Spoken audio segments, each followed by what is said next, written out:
বন্ধুরা, আজকে আমি তোমাদের সাথে একটা দুর্ধর্ষ খাবার শেয়ার করব। সেটা হলো, এই দেখো, মুগ ডালটাকে আমি 2 ঘন্টা আগে ভিজিয়ে রেখেছিলাম। মুগ ডালটা কিন্তু নরম নরম হয়ে গেছে, এই দেখো।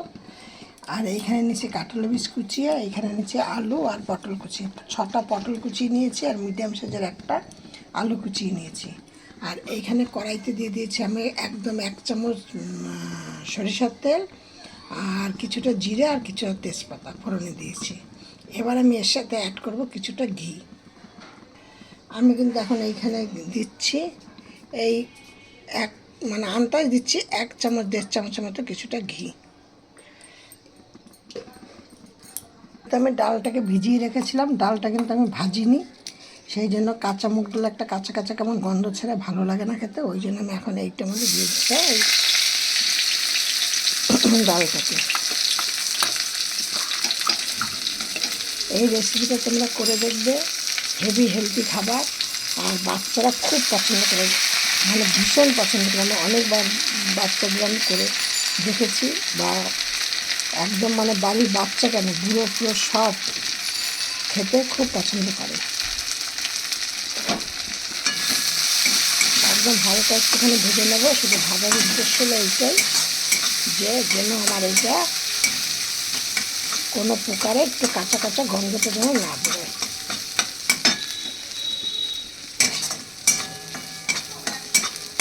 খুব দারুণ একটা হেলদি খাবার, তোমরা এইভাবে করো। এই ডালটাকে হালকা করে একটু ভেজে নিয়ে আমি এখন এর মধ্যে দিয়ে দিচ্ছি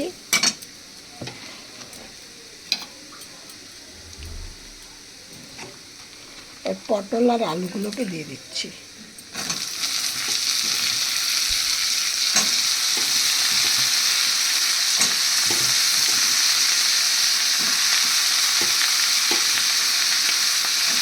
তোমরা একবার করবে, একবার করে খাবে, তোমার বাড়ির লোকেরা সবাই বলবে বারবার করছে। আবার আজকে একটু করো, তোমাদের হাতে যদি সময় না থাকে, ধরো কোথাও টিফিন দেবে বা কোনো অফিসে স্কুলে যাই হোক, কোনো টিফিনের প্রয়োজন আছে, হাতে অত সময় নেই, তখন কিন্তু তোমরা এইটা জলদি করে দিতে পারো। 10 মিনিট সময় থাকলেই তোমাদের এই খাবারটা খুব অতি সহজে করে দিতে পারবে। এটা খুব দারুণ একটা খাবার।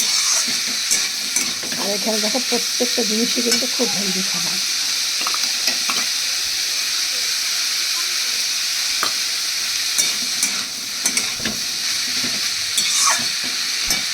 এবার এখানে দিয়ে দিচ্ছি, অ্যাড করছি আমি নুনটা। আগে দেওয়ার উদ্দেশ্য হলো এইগুলো নুনটা যদি আমি আগে দিয়ে দিই, তাহলে কিন্তু এই জিনিসগুলো তাড়াতাড়ি নরম হয়ে যায় বা সেদ্ধ হবে।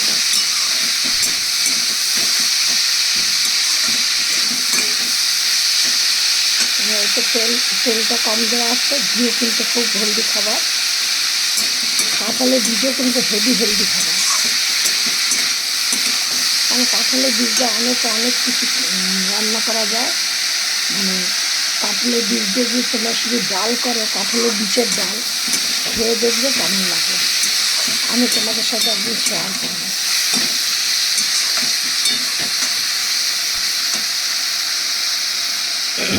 আমি এখানে অ্যাড করছি হলুদ।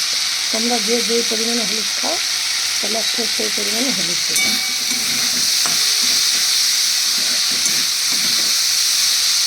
এবার আমি অ্যাড করছি কিছুটা জিরে আর ধনের গুঁড়ো।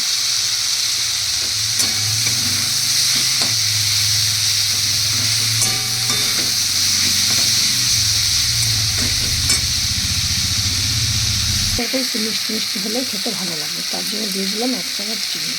এবার তোমরা যে হিসাবে মিষ্টি খেতে পছন্দ করো, সেইভাবে দেবে। আমার চামচটা কিন্তু অনেকটা ছোটো চামচ, এই দেখো তোমাদের দেখাচ্ছি, এই জায়গাটা কিন্তু ছোটো চামচ। এবার আমি এর মধ্যে দিয়ে দেবো অল্প পরিমাণে একটু জল। মশলাটা যত ভালো কষানো হবে, তত কিন্তু টেস্টি খেতে লাগবে।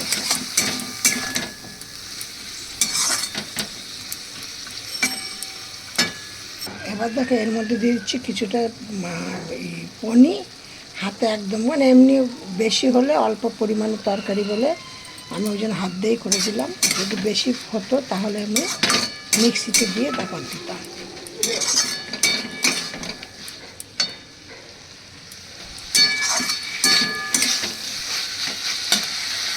এবার এর মধ্যে দিয়ে দিচ্ছি দুটো কাঁচা লঙ্কা। কাঁচা লঙ্কাটা গোটা দিলাম কেন, বাচ্চারা খাবে, ওই জন্য যদি ঝাল হয়ে যায় তাহলে তারা খেতে পারবে না, ওই জন্য গোটা দিয়ে দিলাম। আর বয়স্করা যারা খাবে তারা এমনি লঙ্কাটা নিয়ে নেবে। এবার আমি দিয়ে দিচ্ছি এর মধ্যে জল। খুব বেশি ডাল দিয়েছি বলে যে ডাল ডাল হবে তা না, এটা কিন্তু একটুখানি মাখা মাখা তরকারিটা হবে, রেসিপিটা হবে। এবার আমি এর মধ্যে জল আর দেবো না, এবার এটা হতে থাকবে। আমার রেসিপিটা হয়ে গেছে, আমি এবার এটাকে নামিয়ে দিচ্ছি।